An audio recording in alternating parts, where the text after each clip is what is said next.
Avril 2009. Le cargo américain Maersk Alabama est pris d'assaut par des pirates somaliens.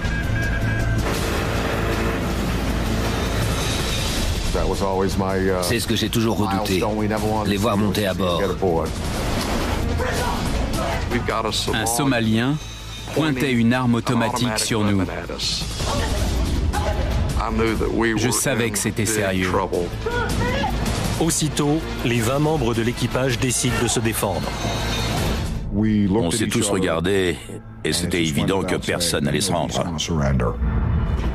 Aux États-Unis, leurs familles apprennent la terrible nouvelle. Et le calvaire commence. Je ne tenais plus debout, j'étais terrifiée. En mer, l'équipage livre un combat désespéré contre 4 pirates somaliens armés. 3 ou 4 fois, j'ai pensé à ma famille et à ce que j'aurais voulu leur dire.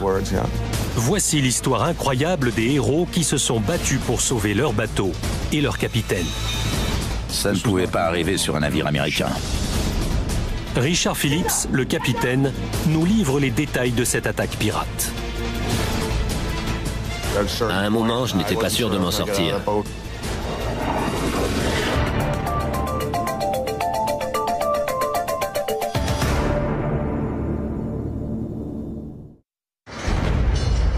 3 avril 2009. Le cargo américain Maersk Alabama s'apprête à quitter le port africain de Djibouti pour rejoindre Mombasa, au Kenya, à plus de 1600 km. Sa cargaison compte notamment 5000 tonnes d'aide alimentaire destinée aux pays pauvres d'Afrique, dont la Somalie. À bord s'activent 20 marins américains, dont la plupart travaillent ensemble pour la première fois.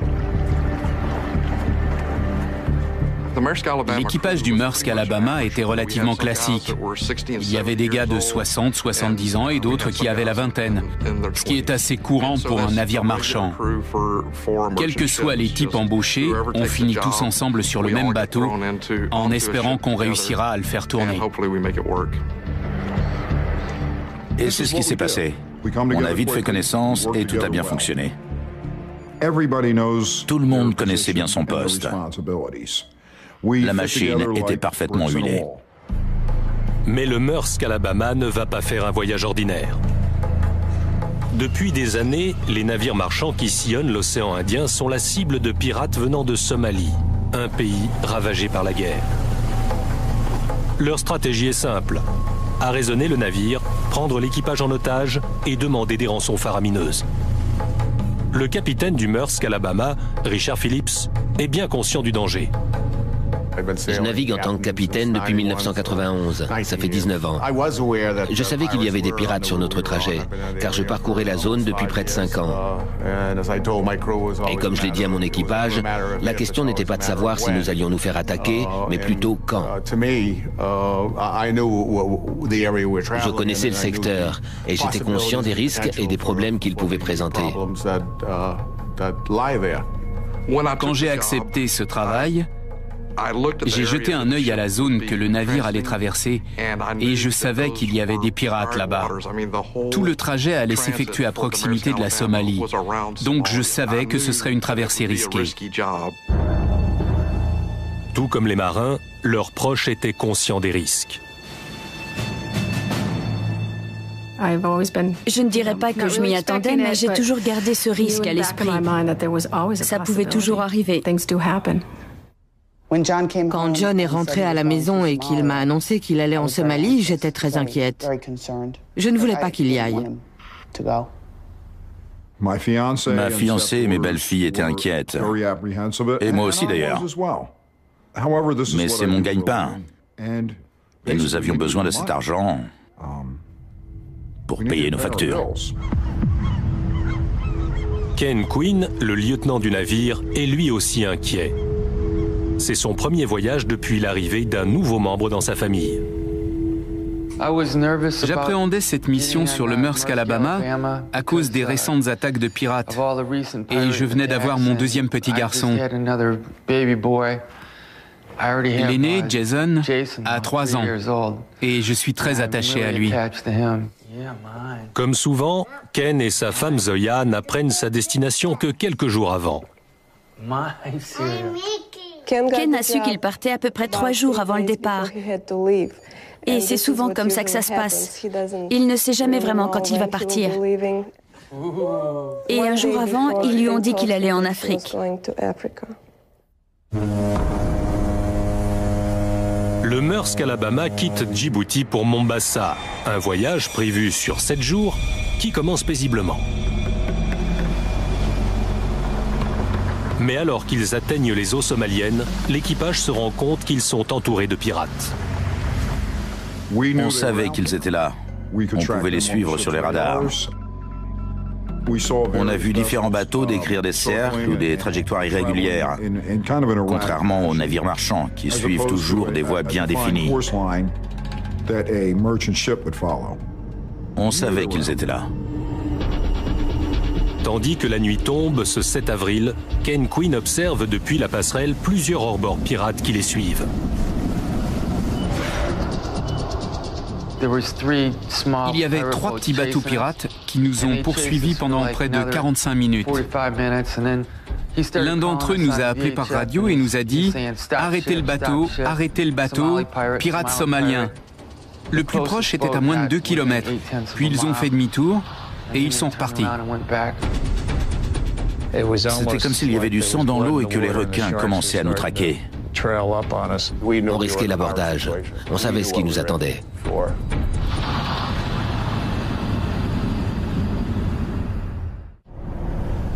Le jour se lève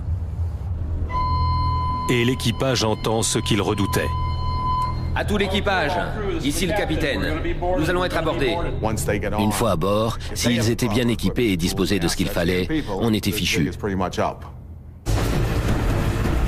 En quelques instants, le bateau des pirates se retrouve à côté du navire. Quand j'ai vu la vitesse à laquelle ils allaient, je savais qu'ils nous tenaient.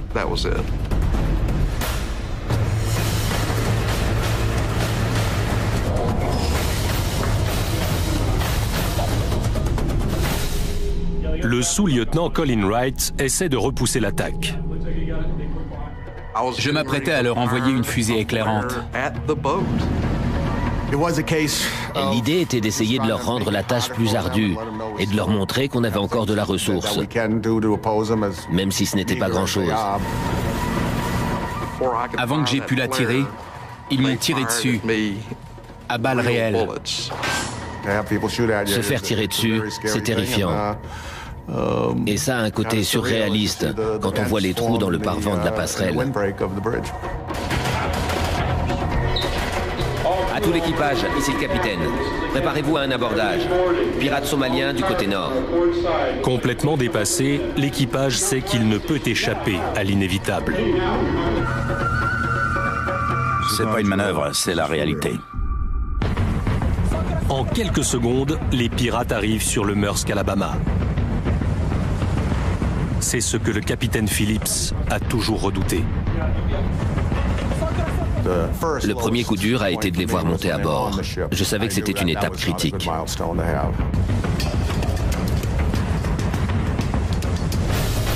Sur la passerelle, le capitaine Phillips, le matelot Reza et le sous-lieutenant Colin Wright sont à quelques secondes de leur pire cauchemar.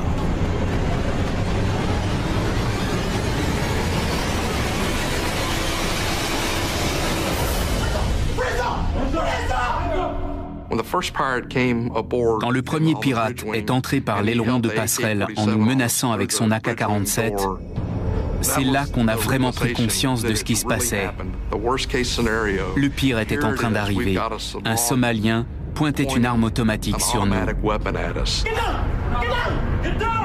Le calvaire de l'équipage ne fait que commencer. Sous le pont, dans la salle des machines, le chef mécanicien Mike Perry entend une annonce depuis la passerelle. Le capitaine a annoncé par radio, la passerelle a été prise.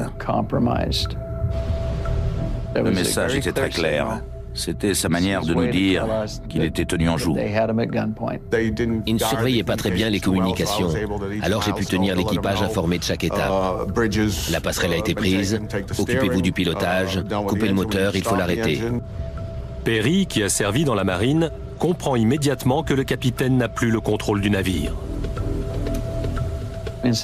J'ai tout de suite fait basculer les commandes pour récupérer le contrôle du bateau et pour que le capitaine n'ait pas...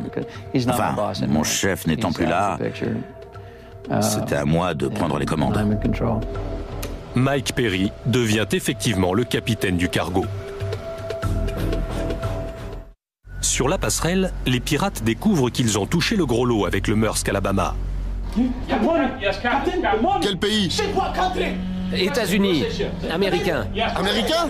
Américain? Américain? Wow, américain! Américain! Je suivais les attaques depuis des années et j'avais vu qu'elles se multipliaient. Je savais qu'ils finiraient par s'en prendre à un bateau américain. J'avais déjà entendu parler des pirates somaliens, mais pas d'attaque de bateaux américains.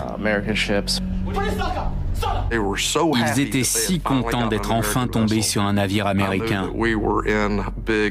Je savais que c'était sérieux et que ce ne serait pas un simple pillage, mais une prise d'otage qui durerait un certain temps.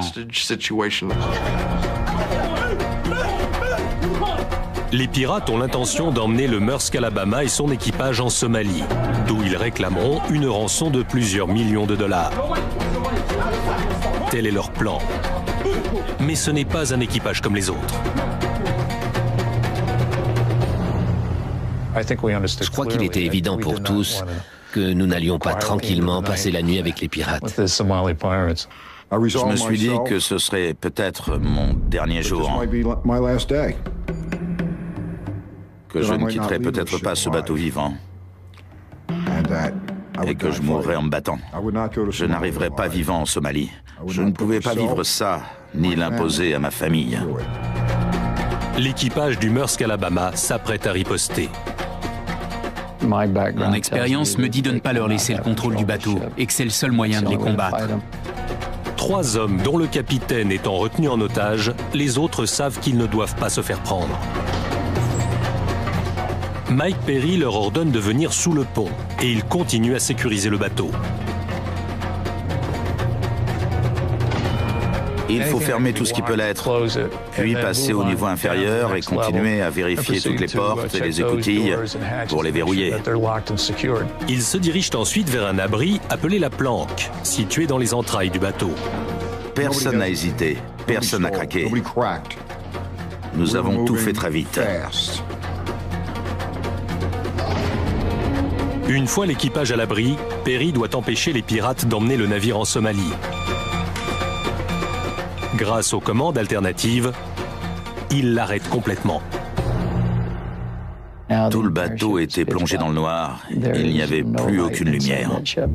1 heure après l'abordage, le Maersk Alabama est immobilisé au milieu de l'océan Indien. Les pirates retiennent le capitaine et 2 autres membres d'équipage. Sous le pont, l'équipage se sait à l'abri, mais n'ignore pas que la situation devient de plus en plus critique. Il faisait chaud là-dessous. Le chef mécanicien avait coupé les générateurs d'électricité. La température est montée jusqu'à près de 50 degrés. Tandis que la température monte sous le pont, sur la passerelle, les pirates ont aussi un coup de chaud. Ils ont des armes et 3 otages, mais pas le contrôle du navire. Sans l'équipage, ils ne peuvent pas retourner en Somalie pour la demande de rançon. Leur chef a dit « Amenez tout le monde ici ». Où est l'équipage? Où est l'équipage? Appelez-les!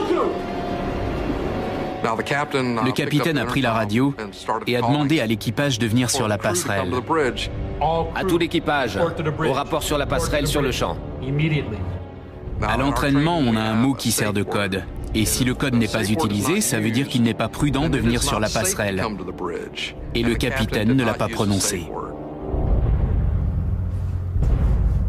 On s'est tous regardés et on savait que personne n'allait se rendre. Les pirates sentent l'opération leur échapper. Leur plan a commencé à mal tourner car ils ont compris que même si le capitaine avait coopéré en ordonnant à l'équipage de venir sur la passerelle, personne ne s'était montré. Donc, Non seulement personne ne s'était rendu, mais ils ne savaient pas non plus où nous trouver. Sans aucune trace de l'équipage, la tension monte. Les doigts se resserrent sur les gâchettes. Les pirates étaient furieux. Ils ont annoncé « Nous voulons l'équipage ici dans 2 minutes. Et s'il n'est pas là, mon ami a bien envie de commencer à tirer. » Debout! Debout! Les secondes passent et Colin Wright a un AK-47 pointé sur la poitrine. 2 minutes! J'étais en mauvaise posture. Ils devenaient très agressifs. Après 1 minute, il n'y avait toujours personne. Ils ont menacé de passer à l'action. Et c'est angoissant parce que dès que quelqu'un est touché, on s'aventure sur un terrain glissant. Et je n'avais aucune envie d'en arriver là. C'était ma plus grande inquiétude. Il ne restait plus que 30 secondes.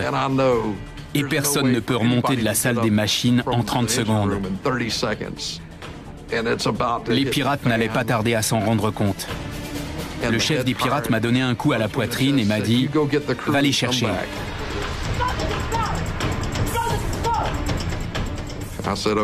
J'ai répondu « OK » et je suis parti.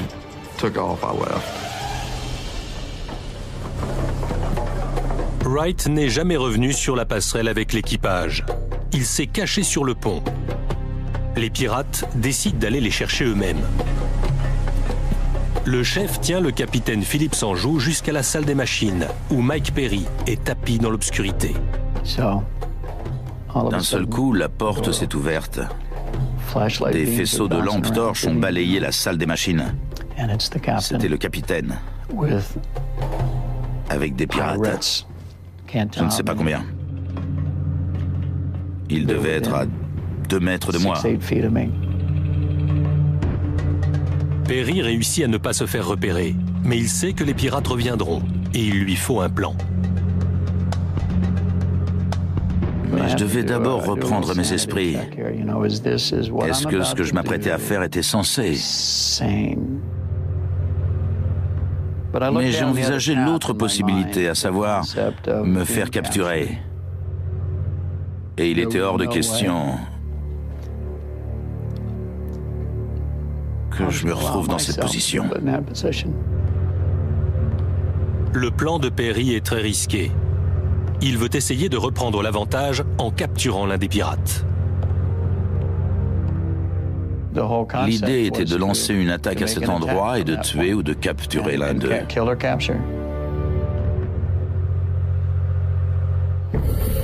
Quelques instants plus tard, un pirate arrive.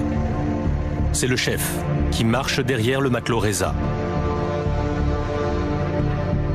J'ai vu son visage se refléter sur le bord de la cloison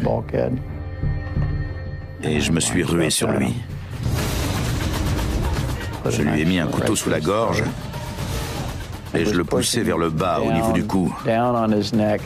Et j'ai continué à l'enfoncer. C'était comme si je traversais du cuir épais. Il y avait du sang partout. J'en avais presque le goût dans la bouche. Perry et Reza maîtrisent le pirate et ont désormais leur otage. Perry veut que les autres pirates sachent que le vent tourne et appelle la passerelle avec sa radio. Je me suis branché sur le canal du capitaine et j'ai annoncé qu'on en avait eu un. Je voulais qu'ils sachent tous, les pirates comme les otages, qu'on allait se battre. L'équipage a un otage. Mais comment peuvent-ils l'utiliser pour faire libérer leur capitaine?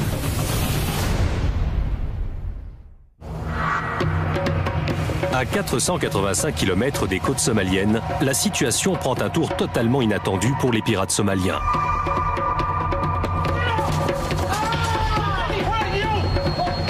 Perry emmène son prisonnier sous le pont, où l'équipage se cache dans une pièce obscure et très chaude.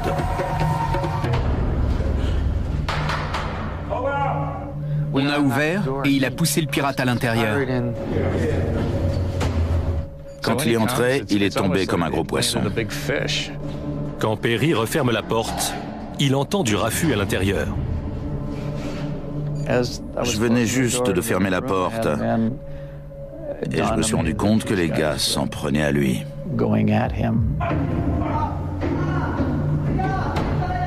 On avait l'impression qu'il allait s'évanouir. Il avait perdu beaucoup de sang. On lui a fait clairement comprendre que s'il tentait quoi que ce soit, il mourrait. C'est sûr, on le tuerait. Alors que le prisonnier se fait rouer de coups, Mike Perry intervient pour le sauver. J'ai ouvert brutalement la porte, je suis entré et j'ai hurlé « Ne faites pas ça !» Sinon, ils vont s'en prendre aux otages. Ne faites pas ça. Les hommes réalisent que leur prisonnier peut être une arme contre les pirates. Et c'est à ce moment-là que tout le monde s'est calmé. On a repris un peu nos esprits, puis on a fouillé le pirate. On l'a relevé pour l'asseoir et tout le monde a retrouvé son calme, parce qu'on ne voulait pas faire trop de bruit. On ne savait pas où ça en était à l'extérieur de la planque, mais il était clair qu'on avait nous aussi un otage. On avait une nouvelle carte à jouer. Ça nous a bien remonté le moral. Notre attitude a radicalement changé à partir du moment où on a eu un prisonnier.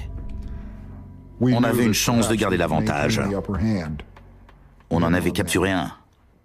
Et il ne s'attendait pas à ça. On avait un nouvel atout en main.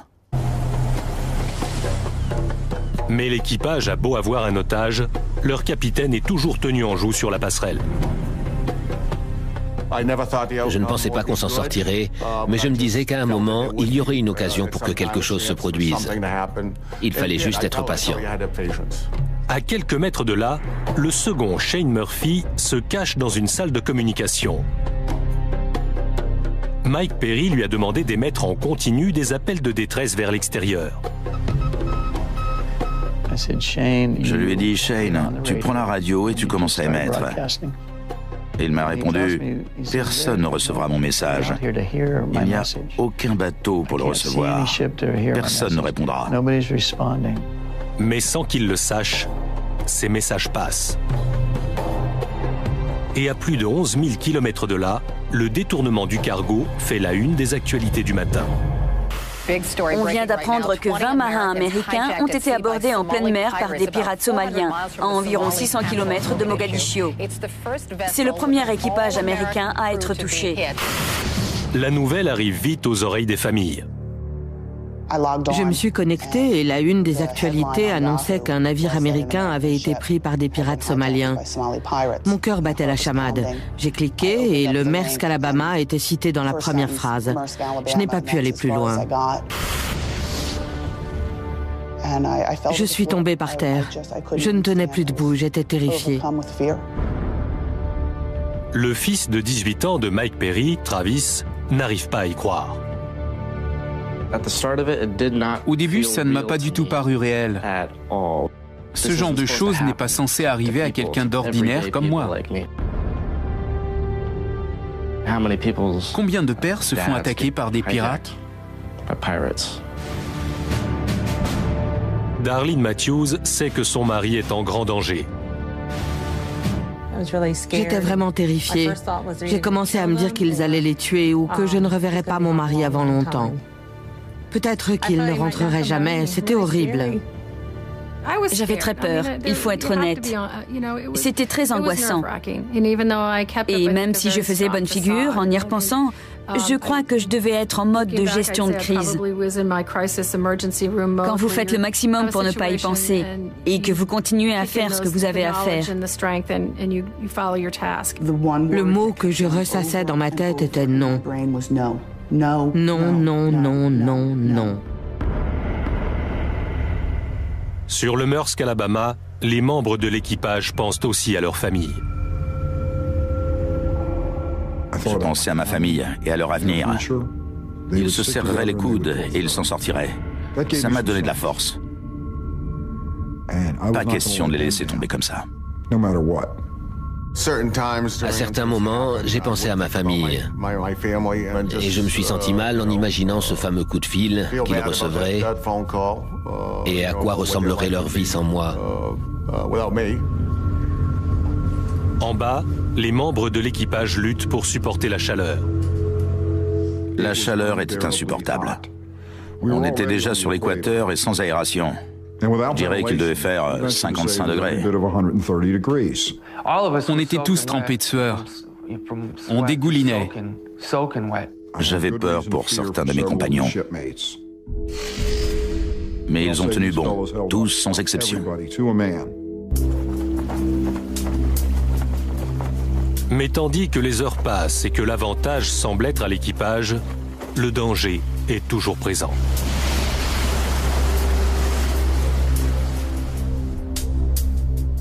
Quand ils sont montés à bord et qu'ils ont découvert que c'était un bateau américain, ils étaient fous. Entre eux, ils ont parlé de 3 millions de dollars. Et là, ils étaient en train de perdre ces 3 millions car ils ne trouvaient pas l'équipage. Ne pas réussir à trouver l'équipage ni leur chef, ça a très clairement inquiété les pirates, malgré l'arsenal dont ils disposaient. Ils ne s'attendaient pas à une résistance organisée parce que ça n'était encore jamais arrivé.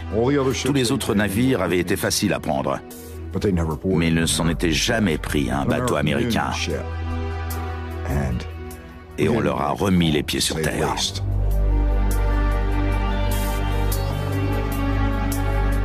On a coulé leur bateau, on a gardé le contrôle du nôtre et on l'a paralysé. On leur a coupé l'herbe sous le pied. La riposte de l'équipage est en marche. Mais il leur manque toujours leur capitaine, tenu en joue par des pirates agités, à la gâchette facile. Je sais pas où ils sont.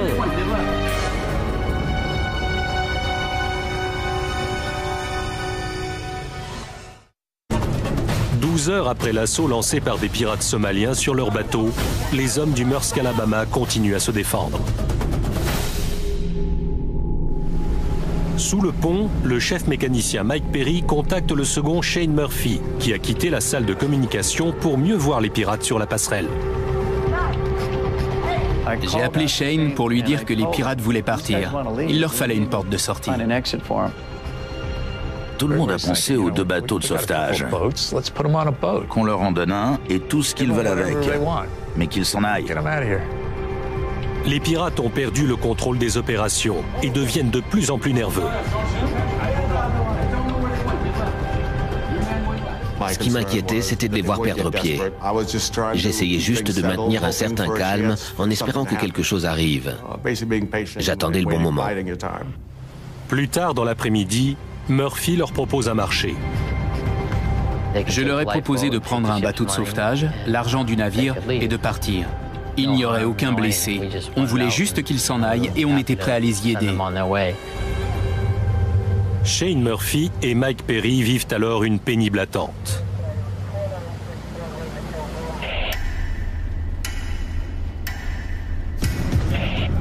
Puis, un appel est passé depuis la passerelle.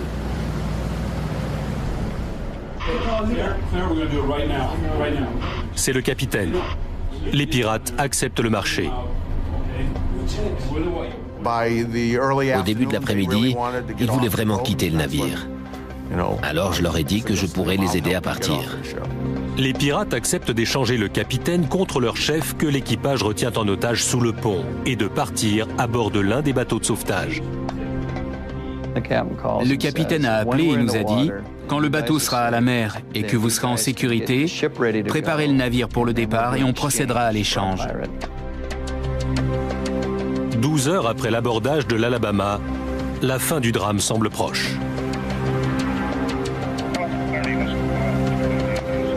Les pirates font traverser le pont au capitaine Phillips et le font embarquer sur l'un des bateaux de sauvetage où l'échange aura lieu. L'équipage reçoit enfin l'ordre de sortir de son abri étouffant.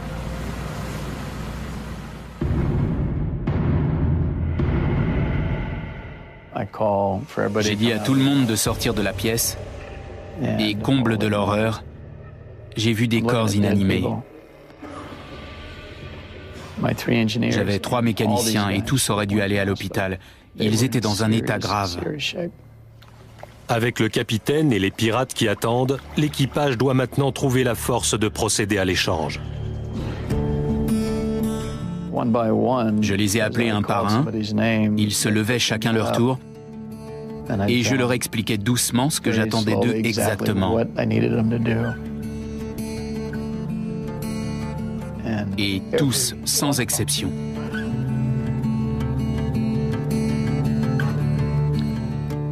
Ils sont allés remplir leur mission. Aucun n'a répondu « Je ne peux pas faire ça ». J'ai vu des hommes de plus de 60 ans, proches de la retraite, trouver la force de bouger comme s'ils en avaient 19. C'est l'acte le plus héroïque que j'ai jamais vu.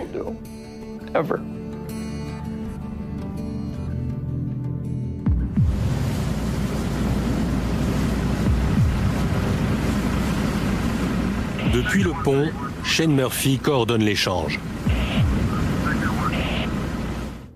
J'ai demandé au capitaine s'il était prêt et il a répondu oui. Les mécaniciens l'étaient aussi et on a lancé les moteurs. Il y avait des hommes aux commandes, on était parés.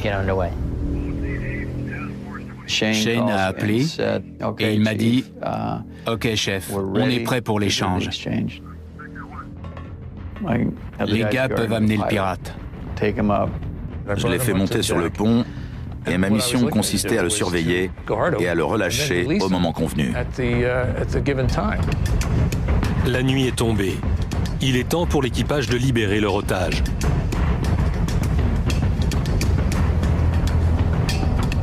J'ai demandé au capitaine s'il était prêt et il a dit oui. J'ai conduit l'homme à l'échelle et il est descendu. Je l'ai regardé descendre l'échelle de pilote. Il est entré dans le bateau de sauvetage et c'est là que j'ai réalisé. Ils avaient récupéré leur homme, mais ils retenaient toujours le nôtre. L'équipage a rempli sa part du marché, mais le capitaine est toujours dans le bateau de sauvetage avec les pirates. On a attendu qu'il sorte, mais il n'est jamais sorti et le bateau s'est éloigné. On pensait que ce serait le moment où l'échange des prisonniers aurait lieu et où nos chemins se sépareraient. J'ai montré au chef comment manœuvrer le bateau, comme il me l'avait demandé. Puis il a pris les commandes et a commencé à s'éloigner en disant « Pas d'échange, pas d'échange ». J'étais abasourdi. Il n'était pas remonté. Le capitaine du Maersk Alabama reste entre les mains des pirates qui s'échappent dans la nuit vers la Somalie.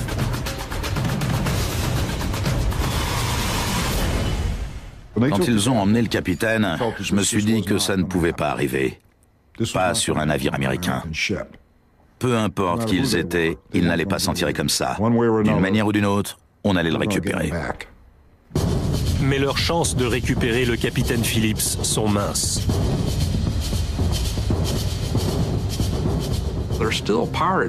Il y avait encore des pirates dans toute la zone.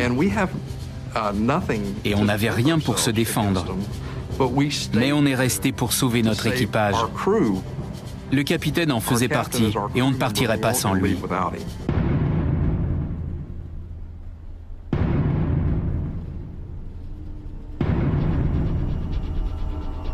Bien décidés à empêcher les pirates de rejoindre la Somalie, où la vie du capitaine serait en grand danger, les hommes du Maersk Alabama poursuivent le bateau dans l'obscurité, avec Shane Murphy à la barre. Shane manœuvrait cet immense navire et il s'est approché à environ 15 mètres du bateau. C'était comme une souris à côté d'un éléphant. C'était effrayant. Les pirates avaient peur et ils m'avaient mis aux commandes pour que j'éloigne le bateau. J'étais pas paniqué à l'idée de nous faire passer dessus, mais eux l'étaient. Aux États-Unis, la télévision continue à couvrir les événements avec des interventions inédites des membres de l'équipage. Tout d'abord, un témoignage poignant d'un membre de l'équipage. Il y avait 4 pirates somaliens armés d'AK-47. On en a pris un en otage dans la salle des machines et on a négocié avec les autres. Le capitaine les a convaincus de prendre le bateau de sauvetage. J'ai allumé la télé et j'ai entendu Ken. Il était en train d'expliquer ce qui se passait sur CNN. Maintenant, ils ont notre capitaine en otage dans le bateau de sauvetage. Ils veulent échanger un capitaine américain contre une rançon. On essaie de les arrêter pour le récupérer. Je dois y aller, je pilote le bateau. Depuis leur bateau à l'autre bout du monde, les hommes contactent leur famille. J'ai reçu un coup de fil. J'étais stupéfaite. C'était Dick qui m'appelait du milieu de l'océan. J'ai essayé d'être bref. Je voulais juste lui dire que ça allait. Peu de temps après avoir appris qu'ils avaient le contrôle du navire, j'ai reçu un appel de John. Mon coup de fil, ça a été « Salut, c'est moi. Je t'aime, tu me manques. Embrasse les filles. Dis-leur que je rentre bientôt. » Puis il m'a dit « Tout le monde est sain et sauf. Personne n'a été blessé. On a le contrôle du navire, mais il y a 4 pirates somaliens armés dans un bateau de sauvetage et ils vont tuer le capitaine. »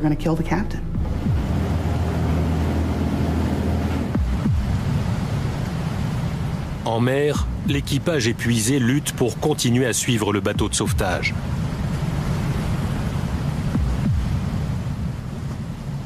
Cette nuit a été longue. On a traqué le bateau pendant toute la nuit. On ne les a pas laissés nous distancer. Tandis qu'ils poursuivent le bateau, Mike Perry fait tout son possible pour que le capitaine sache qu'ils ne l'ont pas oublié, qu'ils sont tous avec lui. J'ai commencé à crier dans leur direction, à hurler à plein poumon dans le mégaphone, à parler à la radio pour que le capitaine sache qu'on n'était pas loin, qu'on ne l'abandonnait pas. À mon avis, dans une telle situation, il est essentiel que l'otage sache qu'il n'est pas seul.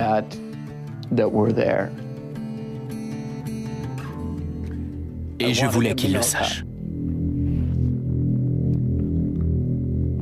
Le Maersk Alabama suit le bateau depuis 6 heures. Peu avant l'aube, des secours apparaissent au loin. Je me suis retourné, j'ai regardé au-dessus de la proue et j'ai aperçu le Bainbridge. Tout feu éteint, aucun signe de vie, pas même les feux de mouillage. Ce n'était qu'une silhouette dans la pénombre qui s'approchait du bateau. C'était un vrai soulagement. C'était comme une vision. Cette apparition avait quelque chose de mystique. Et je crois que ça nous a tous redonné du baume au cœur.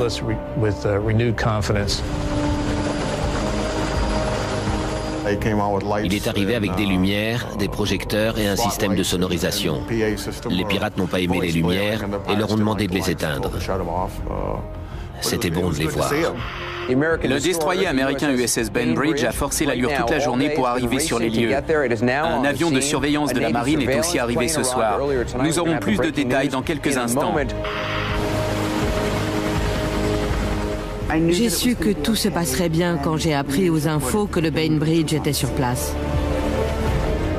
Je savais que John et tout l'équipage étaient maintenant hors de danger. Des officiers du Bainbridge montent à bord du cargo. Ils ont envoyé un détachement à bord. Ça a été un vrai soulagement de voir qu'on avait des alliés. Mais tandis que l'équipage est sauvé, le sort du capitaine Phillips est encore incertain. Après avoir pris le contrôle de la situation, la marine ordonne à l'équipage de mettre le cap sur Mombasa.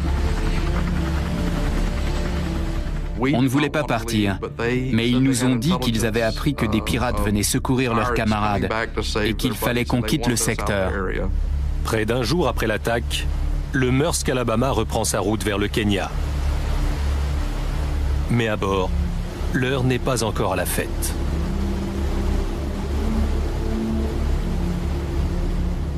Un semblant de normalité est soudain revenu sur le navire. Mais bien sûr, nos cœurs et toutes nos pensées étaient tournés vers le capitaine. Comment il allait, ce qui se passait là-bas. De son côté, le capitaine abandonne peu à peu l'espoir d'être sauvé. J'ai eu des moments difficiles, oui. 3 ou 4 fois, j'ai pensé à ma famille et à ce que j'aurais voulu leur dire.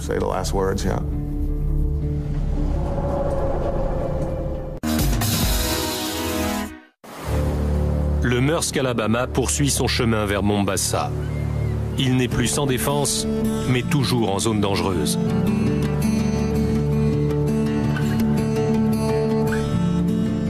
À bord, il y avait 18 marins armés. Mais pendant la traversée, tout le monde était tendu.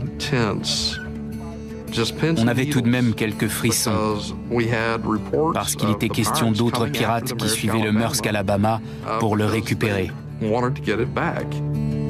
Aux États-Unis, les familles ne peuvent que s'inquiéter.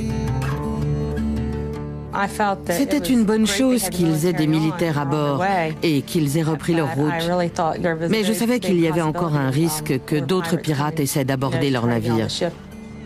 On se faisait aussi du souci pour le capitaine, on ignorait ce qui se passait. Tout ce qu'on savait, c'est que le problème n'était toujours pas résolu. Je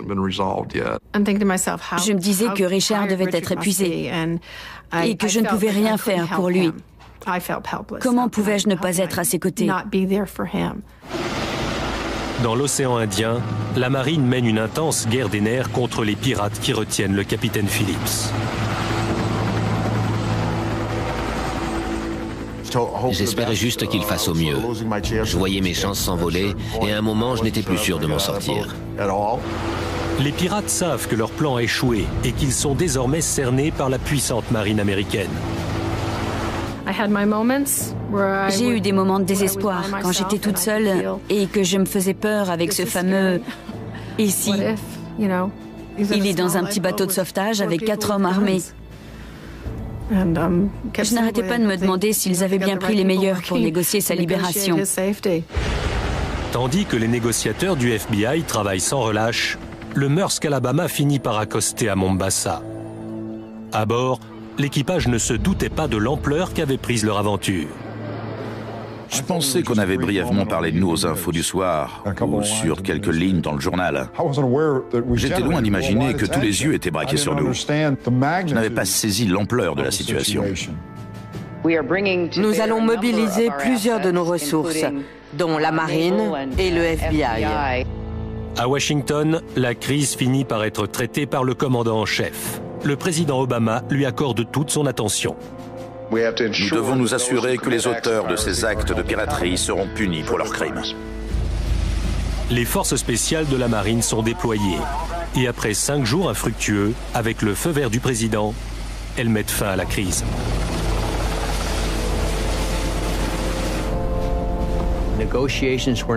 Les négociations n'avaient rien donné et les pirates devenaient nerveux. Ils étaient fatigués et ils avaient peur. Tous les facteurs qui pouvaient les pousser à prendre des mesures radicales contre le capitaine Phillips. Les tireurs d'élite se mettent en position sur la voûte du Bainbridge et attendent le signal pour lancer 3 tirs simultanés. 5, 4, 3, 2, 1, feu. Et à ce moment-là, 3 hommes sont morts. Tout de suite sur CNN, après le sauvetage audacieux d'un capitaine héroïque, le voilà enfin, le capitaine Richard Phillips, sain et sauf, qui sourit à bord de l'USS Boxer. La manière dont ça s'est passé a été très bizarre. Mais quel soulagement. J'ai pu me laver les dents, prendre une douche, boire quelques bières et aller me coucher. On était tous si soulagés et reconnaissants. On avait fait toutes les prières possibles et on était si heureux qu'elles aient été exaucées. Le 12 avril, le dimanche de Pâques, la nouvelle qu'ils attendaient tous parvient à l'équipage de l'Alabama. Quelle joie d'apprendre que tout le monde s'en était sorti. On était heureux, vraiment.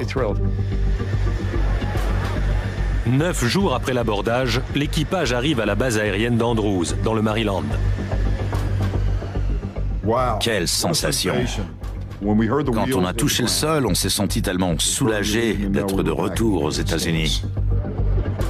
Pour l'équipage comme pour leur famille, le calvaire est enfin terminé. J'attendais sur l'escalier et il a été le 3e à sortir de l'avion. J'ai crié « Le voilà !» et j'ai été la première à le serrer dans mes bras. Merci beaucoup. Dieu bénisse l'Amérique. À son retour, le capitaine Phillips est accueilli en héros. C'était émouvant. Je ne m'attendais pas à ça et je ne réalise toujours pas. Ça a été un choc. J'étais soulagée et heureuse de le retrouver. J'ai même eu l'impression qu'il était parti depuis 3 mois. Parce qu'on avait vécu tellement de choses pendant ces 2 semaines. Mais le capitaine est mal à l'aise avec son statut de héros. J'ai rencontré des héros, des militaires, des médecins, des infirmières comme ma femme, des gens qui font des métiers héroïques et qui ne sont jamais remerciés pour ça. Je crois sincèrement que beaucoup de gens auraient pu faire ce que j'ai fait, et même mieux. Et il sait la dette qu'il a envers les hommes courageux de son équipage. Ce sont eux les héros, ils ont fait la différence. Il n'y a pas meilleur compliment que de dire qu'ils ont fait pencher la balance en faisant parfaitement leur travail. Certains de ces hommes ont repris la mer. Mais leurs familles n'oublieront jamais comment ils ont défendu leur navire, leur capitaine et leurs collègues.